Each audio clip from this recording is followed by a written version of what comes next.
ओम अज्ञानतिमिरान्धस्य ज्ञानाञ्जनशलाकया चक्षुरुन्मिलितं येन तस्मै श्रीगुरवे नमः।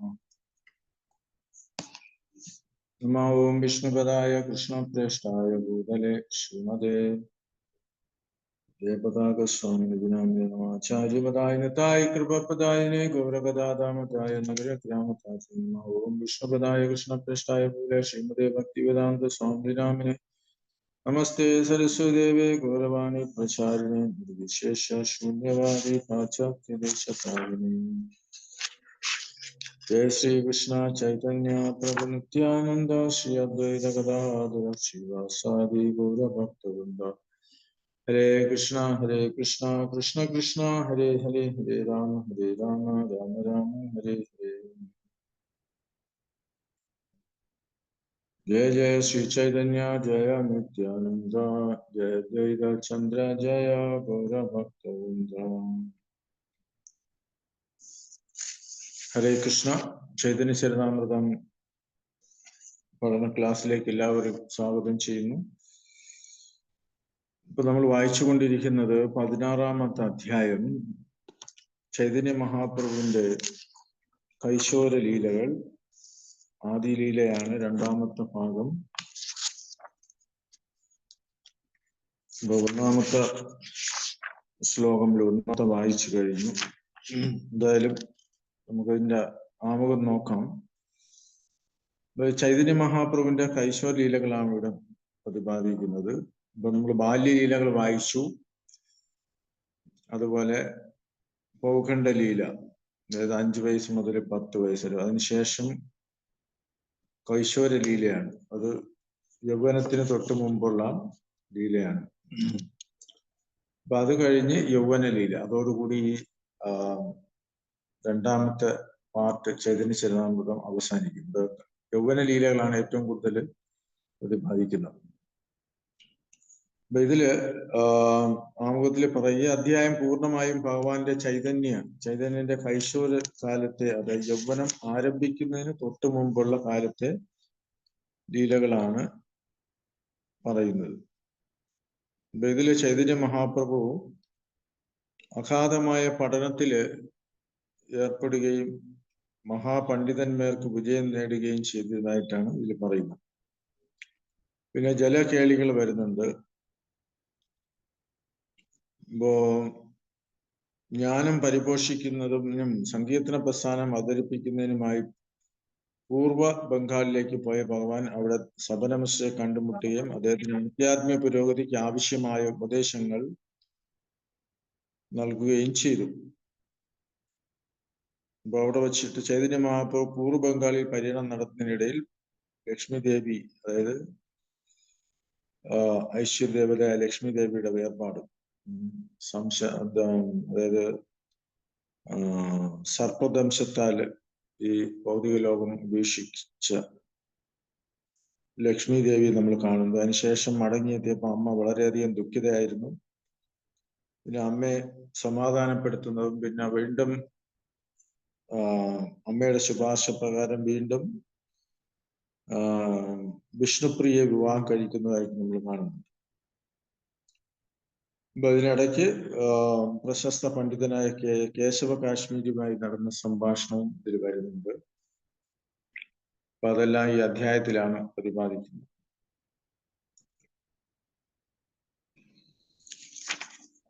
ഒന്നാമത്തെ ശ്ലോകം തുടങ്ങുന്നത് ഇങ്ങനെയാണ്: കൃപാസുദാസരിജസ്യ വിശ്വം ആപ്ലാവയത്യന്തപി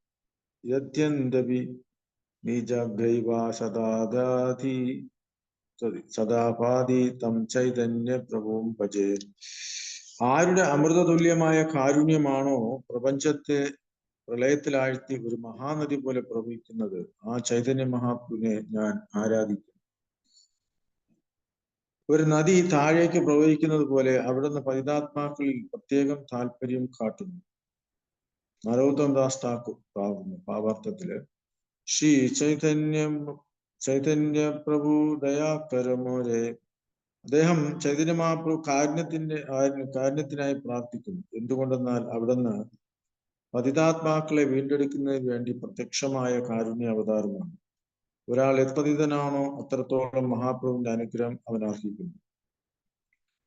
ഒരുവൻ അതിന് ആത്മാർത്ഥതയും ഗൗരവവും ഉള്ള ആളായിരിക്കണമെന്ന് മാത്രം.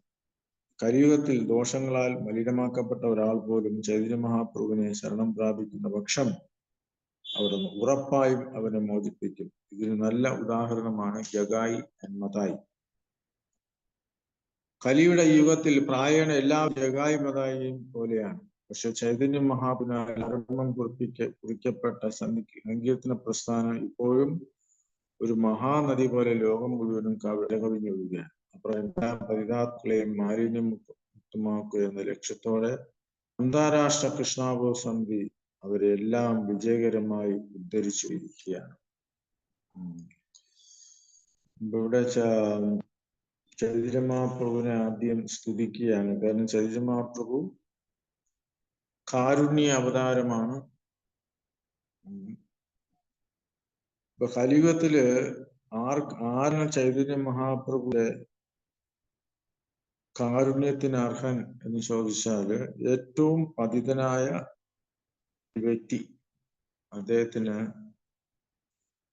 ആത്മാർത്ഥത ഉണ്ടെങ്കിൽ അതിന് ചൈതന്യ മഹാപ്രഭുവിന്റെ കാരുണ്യം ലഭിക്കും. അതേസമയം പാണ്ഡിത്യത്തോടു കൂടി അഹങ്കരിക്കുന്ന ഒരു വ്യക്തിക്ക് ചൈതന്യ മഹാപ്രഭുവിന്റെ കാരുണ്യം കിട്ടുകയല്ല. പക്ഷെ ഇവർക്ക് കേരളകാശിയുടെ ചരിത്രം പിന്നെ വായിക്കും. ഇവിടെ ചൈതന്യ മഹാപ്രഭുവിന്റെ കാരുണ്യത്തിന് ഉദാഹരണമായി പറയുന്നത് ജഗായി മതായി. രണ്ട് സാമൂഹിക ദ്രോഹികളായിരുന്നു. പക്ഷെ അവർക്ക് ചൈതന്യ മഹാപ്രഭു എങ്ങനെയാണ് കാരുണ്യം നമുക്ക് അറിയാം. രണ്ടാമത്തെ ശ്ലോകം ജയ ജയ ശ്രീ ചൈതന്യ ജയ നിത്യാനന്ദ ചന്ദ്ര ജയ ഗൗരവ. ചൈതന്യ മഹാപ്രഭുവിനും അദ്വൈതാചാര്യനും മഹാപ്രഭുവിന്റെ ഭക്തവൃന്ദത്തിനും എല്ലാ സ്തുതികളും. ജിയ കൈശോര ചൈതന്യമൂർത്തി മധ്യാശ്രമോ വാഗ്ദേവ്യോ ദിവിഷം ജയ ശലാ. ഭഗവാൻ ചൈതന്യ മഹാപ്രഭു തന്റെ കൈശോര പ്രായത്തിൽ നീണാൽ വാഴട്ടെ. ഭാഗ്യദേവതയും വിദ്യാദേവതയും ഒരുപോലെ അവിടുന്ന് ആരാധിച്ചു. ദിഗ്ജയിയായ പണ്ഡിതന്മേൽ അവർ വിജയം കൈവരിച്ചപ്പോൾ വിദ്യാദേവതയായ സരസ്വതി അവിടുത്തെ ആരാധിച്ചു. ഭാഗ്യദേവതയായ ലക്ഷ്മി അവിടുത്തെ സ്വഗൃഹത്തിൽ ആരാധിച്ചു. ഇരു ദേവന്മാരുടെയും അധിപതിയായ ഭഗവാനെ ഞാൻ പ്രണാമങ്ങൾ അർപ്പിക്കുന്നു. ഇവിടെ ദിഗ്വിജയായ കേശവ ഭാരതിയുടെ മേൽ വിജയം കൈവരിച്ചപ്പോൾ സരസ്വതി ദേവിയും ദേവതയായ ലക്ഷ്മി ദേവി ഭഗവാനെ ആരാധിച്ചു എന്ന് പറയുന്നു. അങ്ങനെയുള്ള ഭഗവാനെ പ്രണാമങ്ങൾ അർപ്പിക്കുന്നു. സൂത്രാനുബന്ധ ശിഷ്യഗണ പണ്ഡായിരേ കരില ആരംഭ. ചൈതന്യ മഹാപ്രഭു 11-ാം വയസ്സിൽ ശിഷ്യന്മാരെ പഠിപ്പിച്ചു തുടങ്ങി. അവിടുന്ന് കൈശോര പ്രായത്തിൽ ആരംഭം കുറിക്കുന്നു. നമ്മൾ നേരത്തെ പറഞ്ഞു വ്യാകരണം ചൈതന്യ മഹാപ്രഭു പഠിക്കും. അതിന് 12 വർഷം വേണ്ടി വരും പഠിക്കാൻ. ശതശത ശിഷ്യഗംഗോ സദാ അധ്യാപന വ്യാഖ്യാസുനി സർവലോകേര ചക്കിതാമനഃ. ചൈതന്യ മഹാപ്രഭു അധ്യാപകനായതോടെ ധാരാളം വിദ്യാർത്ഥികൾ അവിടെ തേടിയെത്തി. അവിടെ നിന്റെ വിശദീകരണ രീതി കേട്ട് എല്ലാവരും ആശ്ചര്യചകിതരായി. അത്ര മനോഹരമായി ചൈതന്യ മഹാപ്രഭു അവരെ പഠിപ്പിച്ചിരുന്നു. എല്ലാവരെയും ആകർഷിക്കാൻ കഴിഞ്ഞു എന്നുള്ളത്. സർവശാസ്ത്രേ സർവപണ്ഡിത പായ പരാജയ വിനയേ കരോദുഃഖാനഹി ഹയാം. മഹാപ്രഭു സർവശാസ്ത്ര സമാധാനങ്ങൾ എല്ലാ തരത്തിലുള്ള പണ്ഡിതരെ പരാജയപ്പെടുത്തി. എങ്കിലും അവിടെ വിനയാന്വിത പെരുമാറ്റം മൂലം ആർക്കും അവരോട് ഉണ്ടായി. സാധാരണ പാണ്ഡിത്യം ഉണ്ടാവുമ്പോൾ അഹങ്കാരം ഉണ്ടാവും. പക്ഷെ ചൈതന്യ മഹാപ്രഭുവിന്റെ പെരുമാറ്റം വളരെ വിനയമായിരുന്നു എന്നുള്ളതാണ്. അപ്പൊ അതുകൊണ്ട് ഏവരെയും ആകർഷിക്കാൻ കഴിഞ്ഞു. വിവിധ ഔദ്ധത്യാക ശിഷ്യഗണ സംഘേ ജാനവിദേ ജലകേളി കരേനാനരംഗേ. അധ്യാപകൻ എന്ന നിലയിൽ പണ്ഡിത ശിഷ്യന്മാരോട് ഗന്ധതിയിൽ ജലകേളികളിൽ കാട്ടി. കഥദിനേ കൈല പ്രഭു ബംഖേദേ ഗമയാഹാൻ യായതഹാൻ ലാവോയ നാമ സങ്കീർത്തനം. കുറെ നാൾക്ക് ശേഷം നിമായി പൂർവ്വ ബംഗാളിലേക്ക് പോയി.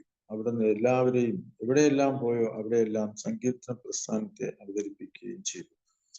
അപ്പോ ചൈതന്യ മഹാപ്രഭു പഠിപ്പിക്കുന്നതിനിടയിൽ തന്നെ നാമസങ്കീർത്തനം പ്രചാരം തുടങ്ങി. ചൈതന്യ മഹാപ്രഭുവിനും അവിടുത്തെ ശിഷ്യപരമ്പരയുള്ള ഭക്തന്മാർക്കും എല്ലാ അഭിജ്ഞരായ പണ്ഡിതന്മാരെയും ശാസ്ത്രജ്ഞന്മാരെയും തത്വജ്ഞാനികളെയും വാദങ്ങൾ പരാജയപ്പെടുത്താനും അപ്രകാരം പരമപുരുഷനായ ഭഗവാന്റെ പരമാധികാരം സ്ഥാപിക്കാനും കഴിയുമെങ്കിലും പ്രചാരകന്മാരുടെ നിലയിലുള്ള അവരുടെ മുഖ്യ പ്രവൃത്തി എല്ലായിടത്തും സങ്കീർത്തനം പ്രചരിപ്പിക്കുക എന്നതാണ്. പണ്ഡിതന്മാരെയും സാക്ഷിയന്മാരെയും വെറുതെ പരാജയപ്പെടുത്തുക എന്നത് ഒരു പ്രചാരകന്റെ തൊഴിലല്ല. പ്രചാരകൻ നിശ്ചയമായും അതേ സമയത്ത് തന്നെ സങ്കീർത്തന പ്രസ്ഥാനത്തെ അവതരിപ്പിക്കണം. അതാണ് ചൈതന്യ സമ്പ്രദായത്തിന്റെ ദൗത്യം. ഇവിടെ പൂർവ്വാതിൽ പറയുന്നത് നോക്കും. ഇപ്പൊ നമ്മുടെ ഉദ്ദേശം എന്ന് പറഞ്ഞാൽ എല്ലാവരെയും പോയി പരാജയപ്പെടുത്തി ഒരു പണ്ഡിതനാണെന്ന് കാണിക്കുക എന്നുള്ളതല്ല. സങ്കീർത്തന പ്രസ്ഥാനം പ്രചരിപ്പിക്കണം. ഇവിടെ പറയുന്നത് ദാർശനികരെയും പണ്ഡിതന്മാരെയും പരാജയപ്പെടുത്തുക എന്നത് നമ്മുടെ പ്രചാരകന്റെ തൊഴിലല്ല. അപ്പൊ ഇവിടെ പ്രചാരകന്റെ തൊഴില് ചൈതന്യ മഹാപ്രഭു നമുക്ക് പഠിപ്പിച്ചു തരികയാണ്. പ്രചാരകൻ നിശ്ചയമായും അതേ സമയത്ത് തന്നെ സങ്കീർത്തന പ്രസ്ഥാനം അവതരിപ്പിക്കണം. അതാണ് ചൈതന്യ സമ്പ്രദായത്തിന്റെ ദൗത്യം.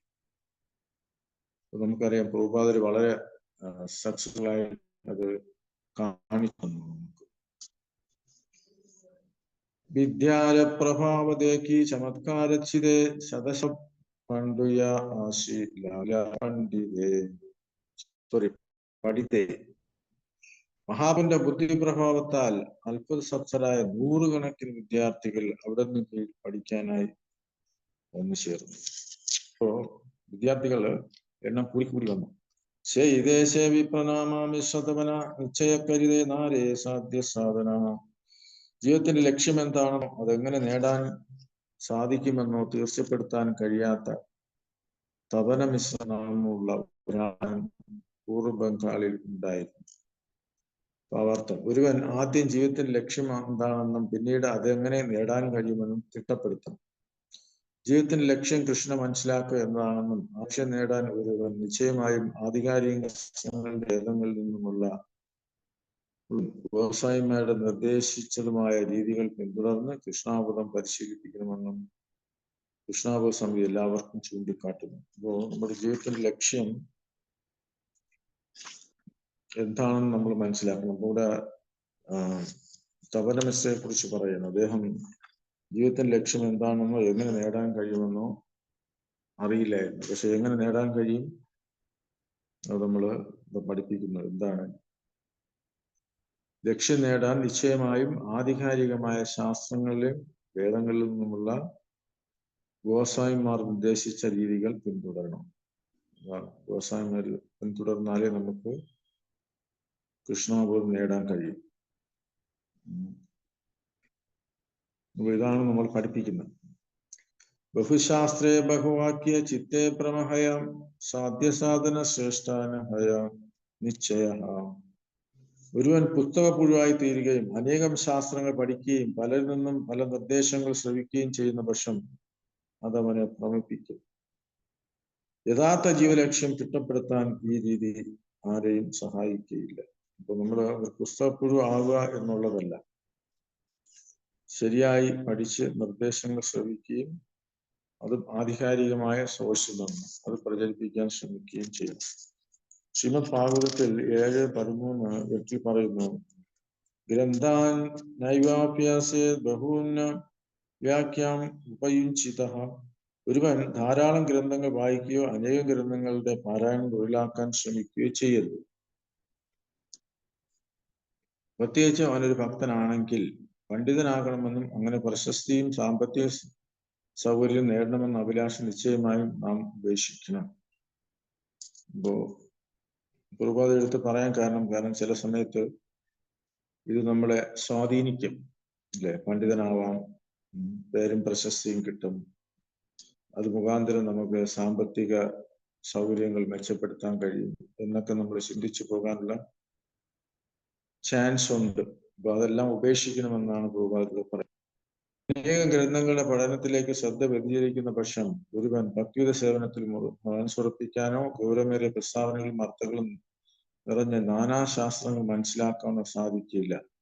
നാനാതരത്തിലുള്ള പ്രതിപാദ്യ വിഷയങ്ങളുമായി, പ്രത്യേകിച്ചും പല കർമ്മങ്ങളും തത്വശാസ്ത്രപരമായ അനുമാനങ്ങളുമായി ബന്ധപ്പെട്ട പലതരത്തിലുള്ള സാഹിത്യങ്ങളാൽ ആകർഷിക്കപ്പെടുന്നവർ തങ്ങളുടെ ശ്രദ്ധ പല വഴിയെ ചിതറുന്നത് മൂലം കലർപ്പറ്റ ഭക്തി സേവനത്തിലുള്ള അവസരം സ്വയം നഷ്ടപ്പെടുത്തുന്നു എന്ന് ഭക്തിശാസ്ത്രത്തിൽ ഠാക്കൂർ പറയുന്നു. അപ്പൊ അതുകൊണ്ടാണ് നമ്മള് കാരണം നാനാശാസ്ത്രം, അതായത് എല്ലാ ശാസ്ത്രങ്ങളും പഠിച്ച് അതിൻ്റെ പൊരുൾ ഗോസ്വാമിമാര് നമുക്ക് തന്നിട്ടുണ്ട്. അപ്പൊ അതുകൊണ്ട് ഗോസ്വാമിമാരുടെ പാത നമ്മൾ പിന്തുടർന്ന് അവര് ശുപാർശ ചെയ്തിട്ടുള്ള ഗ്രന്ഥങ്ങൾ മാത്രമേ നമ്മൾ പഠിക്കാവൂ എന്നാണ് ഇവിടെ പറയുന്നത്.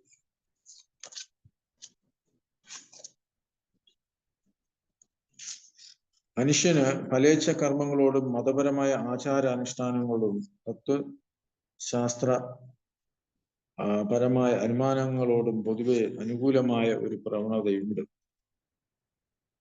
ഒരു ജീവസത്ത സ്മരണാതീത കാലം മുതൽക്ക് ഇങ്ങനെയെല്ലാം വഴിതെറ്റിക്കപ്പെടുന്നതിനാൽ അവന് ജീവിതത്തിന്റെ യഥാർത്ഥ ലക്ഷ്യം മനസ്സിലാക്കാൻ കഴിയാതെ ജീവിത പ്രവർത്തനങ്ങൾ പാഴായി പോകുന്നു. ഇപ്രകാരം വഴിതെറ്റിക്കപ്പെടുന്ന നിഷ്കളങ്കരായ ആളുകൾക്ക് പരിശുദ്ധ കൃഷ്ണ ഭക്തി നഷ്ടപ്പെടുന്നു. അപ്പോ ഭക്തിയുത സേവനത്തിൽ നിറയെ അപകടങ്ങളും പതിയിരിപ്പുണ്ട്.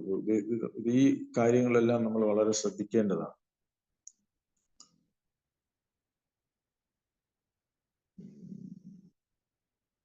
തപൻ മിശ്ര അതൊരു വ്യക്തിയുടെ വ്യക്തമായ ദൃഷ്ടാന്തമാണ്. പണ്ഡിതനായിരുന്നു, ജീവിതത്തിന്റെ ലക്ഷ്യം എന്താണെന്ന് തീർച്ചപ്പെടുത്താൻ അദ്ദേഹത്തിന് കഴിഞ്ഞില്ല. അപ്പൊ അദ്ദേഹം പണ്ഡിതനായിരുന്നു. തപൻ മിശ്രയെ ഒരു ഉദാഹരണമായിട്ട് ഇവിടെ എടുത്ത് പറയുകയാണ്. അദ്ദേഹം പണ്ഡിതനായിരുന്നു, പക്ഷെ അദ്ദേഹം ജീവിതത്തിന്റെ ലക്ഷ്യം എന്താണെന്ന് തീർച്ചപ്പെടുത്താൻ കഴിഞ്ഞില്ല. അതിനാൽ മഹാപ്രഭു സനാതന കോശം ഉപദേശിക്കുന്നത് ശ്രവിക്കാൻ അദ്ദേഹത്തിന് അവസരം ലഭിച്ചു. ഇപ്പോ സനാതന കോശം ഉപദേശിക്കുമ്പോൾ അദ്ദേഹം അത് കേൾക്കാൻ ഒരു അവസരം ലഭിച്ചു എന്നുള്ളതാണ്. വെറുതെ ഗ്രന്ഥങ്ങൾ ശേഖരിക്കുകയും അവ ഒന്നുപോലും വായിക്കാതെ അങ്ങുമിങ്ങും അലഞ്ഞു തിരികെയും അങ്ങനെ ജീവിതത്തിന്റെ ലക്ഷ്യത്തെക്കുറിച്ച് വിഭ്രാന്തരാകുകയും ചെയ്യുന്ന വ്യക്തികൾക്ക് വിശേഷിച്ചും അർത്ഥവത്താണ് മഹാപ്രഭു തപന മിശ്രയ്ക്ക് നൽകിയ ഉപദേശം. ഇപ്പൊ ഈ ചാപ്റ്ററില് തപന മിശ്രയെ കുറിച്ച് പറയുന്നു. സ്വപ്നേക വിപ്രാകഹേ ശുനഃ സ്തപന നിമായി പണ്ഡിത പാശേ കരഹ ഗമന. വിഭ്രാന്തിയിലാകപ്പെട്ട തപന മിശ്രയോട് നിമായി പണ്ഡിതന്റെ ചൈതന്യ മഹാപ്രഭു അടുത്തു പോകാൻ ഒരു ബ്രാഹ്മണൻ സ്വപ്നത്തിൽ വന്ന് പറഞ്ഞു. അപ്പൊ അങ്ങനെയാണ് തപന മിശ്ര ചൈതന്യ മഹാപ്രഭുവിന്റെ അടുത്ത് പോകുന്നത്. തേൻ ഹോ തുമാരെ സാധ്യ സാധന കരിവേ നിശ്ചയം സാക്ഷാത് ഈശ്വരത്തേൻ ഹോ നഹി സംശയ. വിപ്രൻ പറഞ്ഞു, അവിടുന്ന് സാക്ഷാൽ ഈശ്വരനായതിനാൽ നിസ്സംശയം നിനക്ക് ശരിയായ നിർദ്ദേശം നൽകുവാനാകും. സ്വപ്നദേക്കി മിശ്രാസി പ്രഭുരചരണ സ്വപ്നേര വൃത്താന്ത സഭ കൈന നിവേദന. സ്വപ്ന ദർശനത്തിന് ശേഷം തപൻ മിശ്ര മഹാപ്രഭുവിനെ അഭയം പ്രാപിക്കുകയും സ്വപ്നവൃത്താന്തം അവിടത്തേക്ക് വിവരിക്കുകയും ചെയ്തു. നോക്കണം, പരമാത്മാവ് അദ്ദേഹത്തിനെ ഗൈഡ് ചെയ്തു എന്നുള്ളതാണ്. പ്രഭു ദുഷ്ടഹയ സാധ്യ സാധന കഹില നാമസങ്കീർത്തന കര ഉപദേശ കൈല. സന്തുഷ്ടനായ മഹാപ്രഭു അദ്ദേഹത്തിന്റെ ജീവിത ലക്ഷ്യം അത് നേടാനുള്ള പ്രക്രിയ ഉപദേശിച്ചു. വിജയത്തിന്റെ അടിസ്ഥാന തത്വം ഭഗവാന്റെ ദിവ്യനാമം, അതായത് ഹരേ കൃഷ്ണ മഹാമന്ത്രം സങ്കീർത്തനമാണെന്ന് ഭഗവാൻ ഉപദേശിച്ചു. ഇവിടെ ഒരു കാര്യം നമ്മൾ മനസ്സിലാക്കാനുള്ളത്, ജീവിതത്തിന്റെ ലക്ഷ്യം ഭഗവാനെ അറിയുക എന്നുള്ളതാണ്. ഭഗവാനെ അറിയണമെങ്കിൽ നമ്മൾ എന്ത് ചെയ്യണം? അടിസ്ഥാന തത്വം, വിജയത്തിന്റെ അടിസ്ഥാന തത്വം ഭഗവാന്റെ ദിവ്യനാമം, അതായത് ഹരേ കൃഷ്ണ മന്ത്രം ജപിക്കുക എന്നുള്ളതാണ്. എങ്കിൽ മാത്രമേ നമുക്ക് മനസ്സിലാക്കാൻ കഴിയൂ. ഒരുവൻ ക്രമപ്രകാരം നിർദ്ദിഷ്ട തത്വങ്ങൾക്കനുസരിച്ചും ഹരേ കൃഷ്ണ മഹാമന്ത്രവും ജപവും കീർത്തനവും ചെയ്യണമെന്ന ചൈതന്യ മഹാപ്രഭുവിന്റെ ഉപദേശത്തിന്റെ അടിസ്ഥാനത്തിലാണ് കൃഷ്ണാബോധ പ്രസ്ഥാനം നിലകൊള്ളുന്നത്. അപ്പൊ ഒന്ന് ആലോചിച്ച് നോക്ക്, നമ്മൾ പഠനത്തിൽ മാത്രം കോൺസെൻട്രേറ്റ് ചെയ്ത് നാമം ജപിക്കാതിരുന്നാൽ നമുക്ക് ഈ ശാസ്ത്രത്തിന്റെ രഹസ്യം മനസ്സിലാക്കാൻ സാധിക്കില്ല. നിങ്ങൾ പാശ്ചാത്യരായ ശിഷ്യന്മാരോട് ദിവസവും കുറഞ്ഞത് 16 മാല ജപിക്കാൻ ആവശ്യപ്പെടുന്നു. അതുകൊണ്ടാണ് പ്രഭുപാദര് ആദ്യം 64 പിന്നെ 32 അതും പറ്റില്ല എന്ന് പറഞ്ഞപ്പോ 16 മാലയെങ്കിലും ജപിക്കണമെന്ന് പറയാൻ കാരണം. എന്നാൽ ചിലപ്പോൾ ഈ 16 ആവർത്തി ജപിക്കാൻ പോലും കഴിയാതെ അവർ പരാജയപ്പെടുന്നു. 16 മാല തന്നെ ജപിക്കാൻ നമ്മൾ കഷ്ടപ്പെടുന്നു. പകരം അവർക്ക് കർശന ഗ്രന്ഥങ്ങളും ആരാധന രീതിയിലും കൊണ്ടുവന്നതായും അത് പല വിധത്തിലും അവരുടെ ശ്രദ്ധ വ്യതിചലിപ്പിക്കുന്നതായി ഞങ്ങൾ കാണുന്നു. ശ്രീ ചൈതന്യ മഹാപ്രഭു സമ്പ്രദായം ഹരേ കൃഷ്ണ മന്ത്രത്തിന്റെ അടിസ്ഥാനത്തിലുള്ളതാണ്. മഹാപ്രഭു തപൻ മിശ്രയോട് ആദ്യം തന്റെ മനസ്സിന്റെ ഈ ജപത്തിൽ ഉറപ്പിക്കാൻ ആവശ്യപ്പെട്ടു. കൃഷ്ണാബോധ സമിതിയിലെ അംഗങ്ങളായ നാം നിർബന്ധപൂർവ്വം ചൈതന്യ മഹാപ്രഭുവിന്റെ ഉപദേശം നിഷ്ഠയോടെ കണ്ടുവരുന്നുണ്ട്. അപ്പൊ ഇവിടെ നമ്മൾ തുടക്കത്തിൽ കുറെ ഫിലോസഫി ഒക്കെ പറഞ്ഞു കഴിഞ്ഞാൽ ആൾക്കാർക്ക് മനസ്സിലാവില്ല. ഇപ്പൊ ഫിലോസഫി സംസാരിക്കേണ്ടെന്നല്ല, പക്ഷെ അവർക്ക് മനസ്സിലാവണമെങ്കിൽ ആദ്യം നമ്മൾ അവരെ കൊണ്ട് ഹരേ കൃഷ്ണ മഹാമന്ത്രം നന്നായി ജപിക്കാൻ പഠിപ്പിക്കുക. ഹരേ കൃഷ്ണ മഹാമന്ത്രം ജപിക്കാൻ പഠിക്കുമ്പോൾ അവർ സ്വാഭാവികമായി ചൈതന്യ മഹാപ്രഭുവിന്റെ കാരുണ്യത്തിന് അർഹനായി തീരും. കാരണം ഇതിന്റെ ബേസ് എന്ന് പറയുന്നത് നാമസങ്കീർത്തനമാണ്. അപ്പൊ ഇവിടെ പ്രഭാതർ പറയുന്നത് കൃഷ്ണാബോധ സമിതിയിലെ അംഗങ്ങൾ നിർബന്ധമായി ചൈതന്യ മഹാപ്രഭുവിന്റെ ഉപദേശം നിഷ്ഠയോടെ പിന്തുടരണം. താൻ ദയിച്ച പ്രഭു സംഘേ നവദ്വീപേ വസി പ്രഭു ആജ്ഞ ദിലാ തുമി യാവോ വാരണാസി. തപൻ മിശ്ര മഹാപ്രഭുവിനോടൊപ്പം നവദ്വീപിൽ ജീവിക്കാൻ ആഗ്രഹിച്ചു. പക്ഷെ മഹാപ്രഭു അദ്ദേഹത്തോട് വാരണാസിയിലേക്ക് പോകാൻ ആവശ്യപ്പെട്ടു. അപ്പൊ അദ്ദേഹത്തിന്റെ ആഗ്രഹം ചൈതന്യ മഹാപ്രഭുവിനോടൊപ്പം ജീവിക്കാനായിരുന്നു. പക്ഷെ അദ്ദേഹം വാരണാസിയിലേക്ക് പോകാൻ ആവശ്യപ്പെട്ടു. തഹാൻ ആമാ സംഗേ തുമാരാ ഹബേ ദർശനം ആജ്ഞാപാന മിശ്ര കൈലാ കാശിദേ ഗമനം. വാരണാസിയിൽ വെച്ച് വീണ്ടും സന്ധിക്കാമെന്ന് മഹാപ്രഭു തപൻ മിശ്രയ്ക്ക് ഉറപ്പ് നൽകിയതോടെ തപൻ മിശ്ര അവിടേക്ക് പോയി. പ്രഭു അദർ കുല്യലീല ബുദ്ധിദേന പാരി സുസംഗാഢായ കേന പടായ കാശിപുരി. ചൈതന്യ മഹാപ്രഭുവിന്റെ അചിന്ത്യമായ ലീലകൾ മനസ്സിലാക്കാൻ എനിക്ക് കഴിയുന്നില്ല. കാരണം തപൻ മിശ്ര അവിടത്തോടൊപ്പം നവദ്വീപിൽ വസിക്കാൻ ആഗ്രഹിച്ചെങ്കിലും മഹാപ്രഭു അദ്ദേഹത്തോട് വാരണാസിയിലേക്ക് പോകാൻ ഉപദേശിച്ചു. അപ്പോ ഇതിന്റെ ആദറ് ഈ ഉപദേശം കണ്ട് അത്ഭുതപ്പെടുകയാണ്. എന്തിനാണ് ചൈതന്യ മഹാപ്രഭു തപൻ മിശ്രയോട് വാരണാസിയിലേക്ക് പോകാൻ ഉപദേശിച്ചതെന്നാണ്. തപൻ മിശ്രൻ കണ്ടുമുട്ടുമ്പോൾ ചൈതന്യ മഹാപ്രഭു ഗൃഹസ്ഥാശ്രമത്തിലായിരുന്നു. ഭാവിയിൽ അവിടെ സന്യാസം സ്വീകരിക്കുന്നതിന് യാതൊരു സൂചനയും ഉണ്ടായിരുന്നില്ല. പക്ഷെ തപൻ മിശ്രയോട് വാരണാസിയിലേക്ക് പോകാൻ പറഞ്ഞതിലൂടെ ഭഗവാൻ ഭാവിയിൽ സന്യാസം സ്വീകരിക്കുമെന്നും സനാതന ഗോസ്വാമി പഠിപ്പിക്കുമെന്നും അപ്പോൾ തപൻ മിശ്രയ്ക്കും ജീവിതത്തിന്റെ ലക്ഷ്യം അത് നേടാനുള്ള പ്രക്രിയയും പഠിക്കാൻ അവസരം ലഭിക്കുമെന്ന് സൂചിപ്പിക്കുകയായിരുന്നു. ഭഗവാൻ എന്തെങ്കിലും പറഞ്ഞാൽ അതിനൊരു മൾട്ടി പർപ്പസ് ആണ്. ഒരു കാര്യം ചെയ്യുമ്പോൾ അതുകൊണ്ട് 100 കാര്യങ്ങൾ നേടിയെടുക്കും. മതഭംഗേര ലോകേ കൈല മഹാഹിത നാമദിയ ഭക്ത കൈല പണ്ഡിത ഒരു പടായ പണ്ഡിത. ഇപ്രകാരം മഹാപ്രഭു പൂർവ്വ ബംഗാളി ജനങ്ങൾക്ക് മഹാഹിതം ചെയ്തുകൊണ്ട് ഹരിനാമം നൽകി അവരെ ഭക്തരാക്കുകയും ശിക്ഷണം നൽകുകയും പണ്ഡിതരാക്കുകയും ചെയ്തു. ഭാവാർത്ഥത്തിൽ പ്രഭുപാദർ പറയുന്നത് ഹരേ കൃഷ്ണ പ്രസ്ഥാനം ഭഗവാൻ ചൈതന്യമാവിന്റെ കാലടികൾ പിന്തുടർന്ന് ലോകത്തെമ്പാടുമുള്ള ജനങ്ങൾക്ക് ഹരേ കൃഷ്ണ മന്ത്രം വിതരണം നടത്തുകയും അവരെ ജയിപ്പിക്കാൻ പ്രോത്സാഹിപ്പിക്കുകയും ചെയ്യുന്നു. എല്ലാ ലോക ഭാഷകളിലും തർജ്ജമ ചെയ്ത ഞങ്ങൾ ജനതയ്ക്ക് വിതരണം ചെയ്യുന്ന നിരൂപമായ സാഹിത്യ നിധികളെയാണ്. ചൈതന്യ മഹാപ്രഭുവിന്റെ കാരുണ്യത്താൽ ഈ ഗ്രന്ഥങ്ങൾ ധാരാളമായി വിൽക്കപ്പെടുകയും ജനങ്ങൾ ആഹ്ലാദപൂർവ്വം ഹരേ കൃഷ്ണ മന്ത്രം ജപിക്കുകയും ചെയ്യുന്നു. ചൈതന്യ മഹാപ്രഭു ചൈതന്യ സമ്പ്രദായത്തിന്റെ പ്രചാരണ പ്രക്രിയ ഇതാണ്. ഈ സമ്പ്രദായം ലോകം പ്രചരിക്കണമെന്ന് മഹാപ്രഭു ആഗ്രഹിച്ചതിനാൽ ദർശനങ്ങൾ ലോകത്തിൽ മുഴുവൻ, പ്രത്യേകിച്ചും പാശ്ചാത്യ രാജ്യങ്ങൾ സഫലമാക്കാൻ അന്താരാഷ്ട്ര കൃഷ്ണബോധ സമിതി വിനയപൂർവ്വം പ്രവർത്തിക്കുന്നു. അപ്പൊ നമുക്കറിയാം, പ്രഭുപാദര് എല്ലാ ക്രെഡിറ്റും പ്രഭുപാദർക്കാണ്. പ്രഭുപാദരാണ് ഇതെല്ലാം ചെയ്തത്. പക്ഷെ എങ്കിലും പ്രഭുപാദർ വിനയപൂർവ്വം അത് ചൈതന്യ മഹാപ്രഭുവിന് ആ ക്രെഡിറ്റ് കൊടുക്കുന്നതായിട്ട് നമുക്കിവിടെ കാണാം. എന്തുകൊണ്ടാണ് കൃഷ്ണാബോധ പ്രസ്ഥാനം ഇത്രയും പുസ്തകങ്ങള്, ഇത്രയും ഭാഷകള് തർജ്ജമ ചെയ്യുകയും വിതരണം ചെയ്യുകയും ചെയ്തു? ഇതെല്ലാം ചൈതന്യ മഹാപ്രഭുവിന്റെ പ്രത്യേക കാര്യമാണ് എന്ന് പ്രഭുപാദർ ഇവിടെ എടുത്തു പറയും. മദാഭംഗേ പ്രഭു ഖരേ നാനാലീല യഥാ നവദ്വീപേ ലക്ഷ്മി വിരഹേ ദുഃഖി ഹൈല. മഹാപ്രഭു പൂർവ്വ ബംഗാളിൽ വിതരണത്തിലുള്ള വിവിധ തരത്തിലുള്ള പ്രചാരണ പ്രവർത്തനങ്ങൾ മുഴുകിയിരുന്നതിനാൽ വീട്ടിൽ പത്നി ലക്ഷ്മിദേവി ഭർത്താവിന്റെ വേർപാടിൽ അതീവ ദുഃഖിതയായിരുന്നു.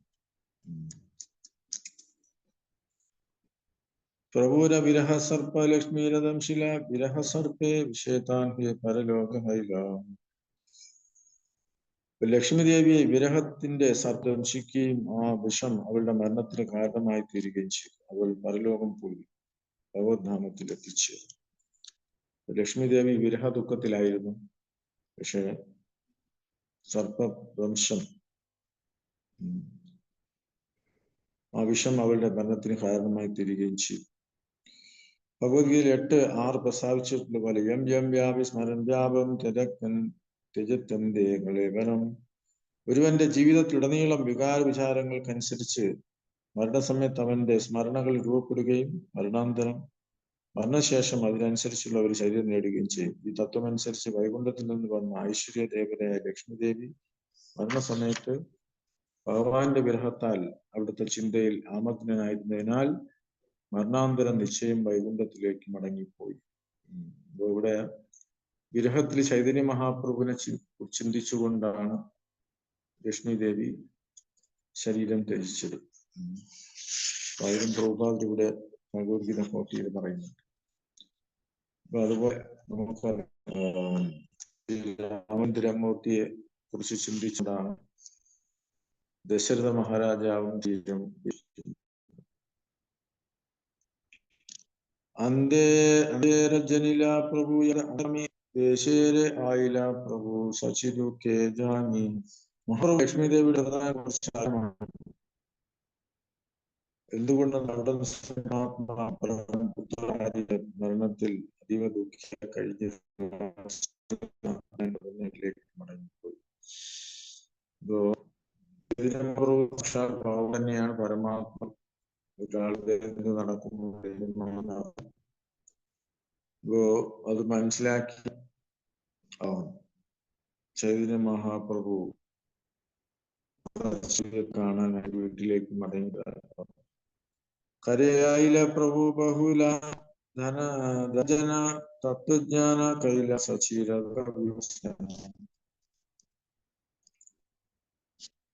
ധാരാളം ധനവും അനുയായികളുമായി ഭവനത്തിലേക്ക് മടങ്ങി വന്ന ഭഗവാൻ സച്ചിദേവി അനുഭവിച്ചു കൊണ്ടിരുന്ന ദുഃഖിൽ നിന്ന് അവരെ മോചിപ്പിക്കാനായി ആത്മജ്ഞാനത്തെ കുറിച്ച് സംസാരിച്ചു. ഇവിടെ ചൈതന്യ മഹാപ്രഭു ആത്മജ്ഞാനം കൊടുക്കുകയാണ്. ആർക്ക്? സച്ചിദേവിക്ക്. ഇവിടെ നമുക്ക് ഭഗവാൻ കൃഷ്ണൻ വന്നപ്പോ അർജുനൻ ഉപദേശിച്ചു, വസുദേവർ ഉപദേശിച്ചു, ഉദ്ധവർ ഉപദേശിച്ചു, അല്ലെ? അപ്പൊ ഒരു സ്ഥലത്തല്ല, അർജുനല്ല ഉപദേശം കൊടുക്കുന്നത്. അതുപോലെ ശ്രീരാമചന്ദ്രമൂർത്തി വന്നപ്പോഴും നമുക്കറിയാം, രാമായണത്തില് താരയ്ക്ക് ഉപദേശം കൊടുക്കുന്നുണ്ട്, ആത്മജ്ഞാനം കൊടുക്കുന്നുണ്ട്. ഭഗവത്ഗീതയിൽ 2:13 ഇങ്ങനെ പറഞ്ഞിരിക്കും, ദേഹിനോസ്മിൻ യഥാ ദേഹേ കൗമാരം യൗവനം ജര തഥാ ദേഹാന്തര പ്രാപ്തി ധീരസ്മുഖ്യതി. ശരീരസ്ഥനായ ആത്മാവ് ബാല്യത്തിൽ നിന്ന് യൗവനത്തിലേക്കും പിന്നെ വാർദ്ധക്യത്തിലേക്കും കടക്കുന്നത് പോലെ മരണശേഷം മറ്റൊരു ശരീരത്തിലേക്ക് പ്രവേശിക്കുന്നു. സമചിത്തനായ ഒരാൾക്ക് ഈ പരിണാമത്തെ പറ്റി സംഭവം ഉണ്ടാവില്ല. ഭഗവത്ഗീതയിൽ നിന്നോ മറ്റേതെങ്കിലും വൈദിക സാഹിത്യത്തിൽ നിന്നോ ഉള്ള ഇത്തരം ശ്ലോകങ്ങൾ ആരുടെയെങ്കിലും മരണസമയത്ത് നമുക്ക് മൂല്യവത്തായ ഉപദേശങ്ങൾ നൽകുന്നു. ഇത് വളരെ പ്രധാനപ്പെട്ട ശ്ലോകമാണ് ഭഗവത്ഗീതയിലെ.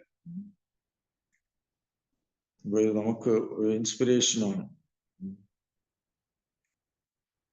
ഇത്തരം ശ്ലോകങ്ങൾ ആരുടെയെങ്കിലും മരണസമയത്ത് നമുക്ക് മൂല്യവത്തായ ഉപദേശങ്ങൾ.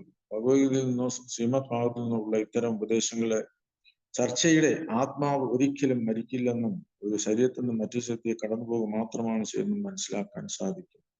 ഇതിനെ ആത്മാവിന്റെ ദേഹാന്തര പ്രാപ്തി എന്ന്.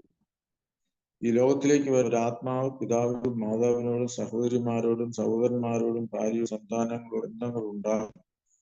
പക്ഷേ ഈ ബന്ധങ്ങളെല്ലാം ശരീരത്തോട് ബന്ധപ്പെട്ടതാണ്. മനസ്സിലാക്കാൻ റിയലൈസ് ചെയ്യാൻ കുറച്ച് ബുദ്ധിമുട്ടായിരിക്കാം. ആത്മാവിനോടല്ല. അതുകൊണ്ട് ഭഗവത്ഗീത വിവരിച്ചതുപോലെ ധീരസംഖ്യരി ആത്മനിയന്ത്രണമുള്ള ഒരുവൻ ഭൗതിക ലോകത്തിലെ അത്തരം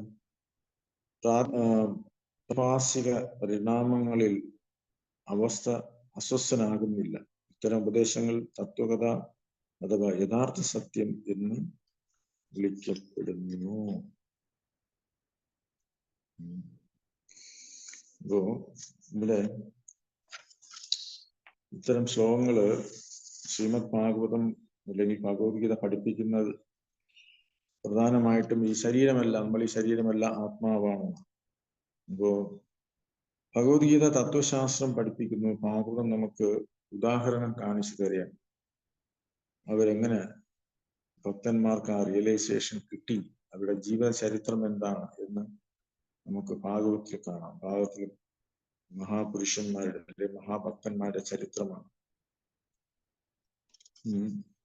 അവർ നേരിടേണ്ടി വന്ന ക്ലേശങ്ങൾ, പ്രശ്നങ്ങൾ, അതെങ്ങനെ അഭിമുഖീകരിച്ചു, ഭഗവാനെ ആശ്രയിച്ചുകൊണ്ട് എങ്ങനെ അഭിമുഖീകരിച്ചു നമുക്ക് പഠിക്കാൻ കഴിയും. അപ്പൊ അടുത്തത് 24 ശിഷ്യഗണാലന പുന വിദ്യാരാവിലാസ വിദ്യാബാല സഭാജനി ഔധന്യ പ്രകാശ. പൂർവ്വ ബംഗാളിൽ നിന്ന് മടങ്ങിയതിനു ശേഷം ശ്രീ ചൈതന്യ മഹാപ്രഭു മറ്റുള്ളവർക്ക് വിദ്യാഭ്യാസം നൽകാൻ ആരംഭിച്ചു. വിദ്യാബലത്താൽ അവിടുന്ന് എല്ലാവരെയും കീഴടക്കുകയും വളരെയധികം ആത്മാഭിമാനം പ്രകടമാക്കുകയും ചെയ്തു. തബേ വിഷ്ണുപ്രിയ താക്കുറാണി പരിണയ തബേന കരില പ്രഭു ദിഗ്ജയി ജയ. പിന്നീട് മഹാപ്രഭു ഐശ്വര്യദേവതയായ വിഷ്ണുപ്രിയ വിവാഹം കഴിക്കുകയും അനന്തരം ദിഗ്ജയിയായ കേശവ കാശ്മീരി കീഴടക്കുകയും ചെയ്തു. അപ്പൊ അത് നമുക്ക് അടുത്ത ക്ലാസ്സിൽ വായിക്കാം. അപ്പൊ ഇവിടെ തുടർന്ന് കേശവ് കാശ്മീരി, അതായത് ഇപ്പം വിഷ്ണുപ്രിയ വിവാഹം കഴിച്ച ശേഷം പിന്നീട് കേശവ കാശ്മീരി എന്ന് പറയുന്ന മഹാപണ്ഡിതൻ എന്ന് പറഞ്ഞാൽ അദ്ദേഹം ദിഗ്ജയി ആയിരുന്നു. ദിഗ്ജയി എന്ന് പറഞ്ഞാല് എല്ലാ ദിക്കുകളിലും ഉള്ളവരെയും ചെയ്യുവാൻ. അപ്പൊ അദ്ദേഹം ഒത്തിരി അഹങ്കാരമുണ്ടായിരുന്നു. കാരണം പണ്ഡിതനാവുമ്പോൾ സ്വാഭാവികമായിട്ടും നമുക്ക് അഹങ്കാരമാവും. അതുകൊണ്ട് നമുക്ക് അഹങ്കാരം പ്രചരിപ്പിക്കുക എന്നുള്ളതാണ്. ഇവിടെ എങ്ങനെയാണ്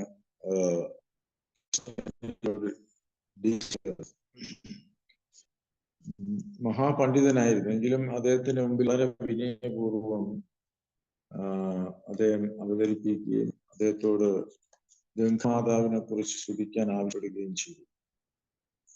അപ്പോ ഇദ്ദേഹം ചൈതന്യ വ്യാകരണ പണ്ഡിതനാണ്, അധ്യാപകനാണ്.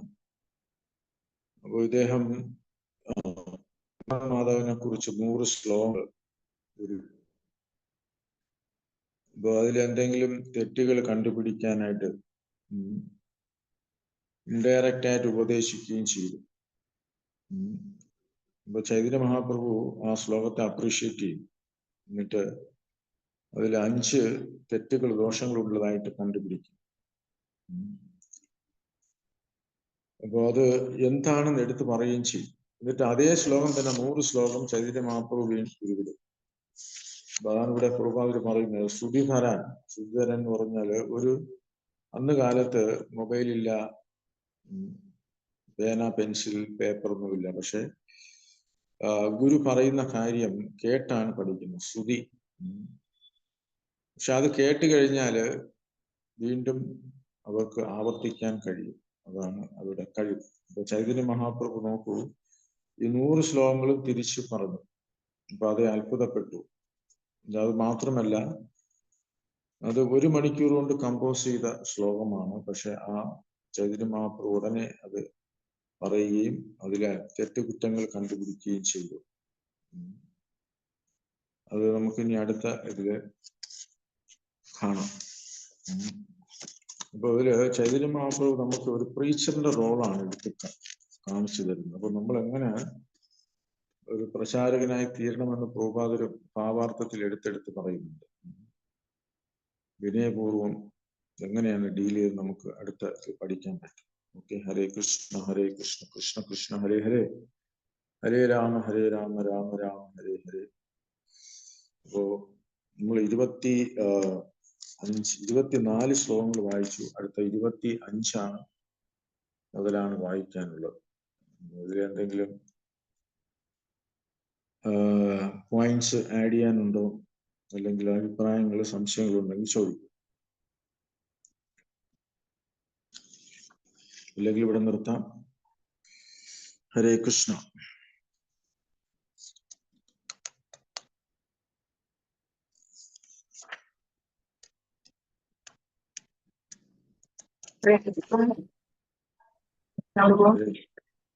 ഹരേ കൃഷ്ണ.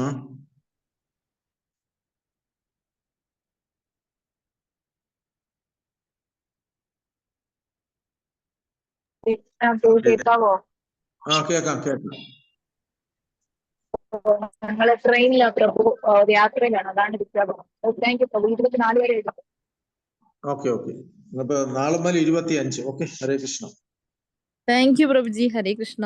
പ്രണാം. ഹരേ കൃഷ്ണ. ഹരേ കൃഷ്ണ. പ്രണാം പ്രഭു. Thank you Prabhu.